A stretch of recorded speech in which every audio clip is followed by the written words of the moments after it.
حضرت ابو ذر رضی اللہ تعالیٰ عنہ فرماتے ہیں کہ رسول اللہ صلی اللہ علیہ وآلہ وسلم نے ارشاد فرمایا، اللہ تعالیٰ ارشاد فرماتا ہے، اے ابن آدم، اگر تو ایک بالشت میری قریب آئے گا میں ایک ذرا تیرے قریب آؤں گا، اور اگر تو ایک ذرا میرے قریب آئے گا تو میں ایک دونوں بازوؤں کے درمیان پھیلانے کی مقدار جو کہ تقریباً 6 فٹ ہوتی ہے تیرے قریب آؤں گا۔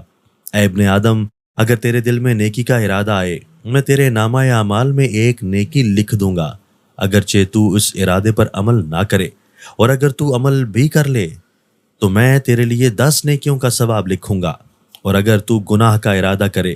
لیکن میرے خوف کی وجہ سے تو اس پر عمل نہ کر سکے تو میں اس کے بدلے میں تیرے لیے نیکی لکھوں گا، اور اگر تو اس گناہ کے ارادے پر عمل بھی کر لے تو میں صرف ایک گناہ لکھوں گا۔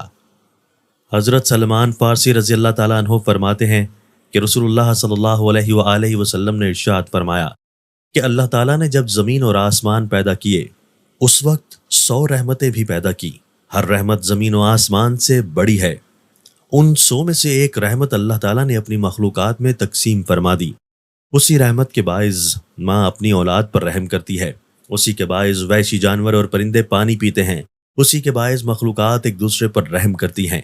قیامت کے دن یہ ساری رحمت صرف متقی لوگوں کے لیے خاص کر دی جائے گی، اور رحمت کے باقی 99 حصے بھی ان کو دے دیے جائیں گے۔ حضرت انس بن مالک رضی اللہ تعالیٰ عنہ فرماتے ہیں کہ رسول اللہ صلی اللہ علیہ وآلہ وسلم نے ارشاد فرمایا، انسان سے خطا تو ہو ہی جاتی ہے، لیکن ان خطا کاروں میں اچھے وہ لوگ ہیں جو اللہ تعالیٰ کی بارگاہ میں توبہ کر لیتے ہیں۔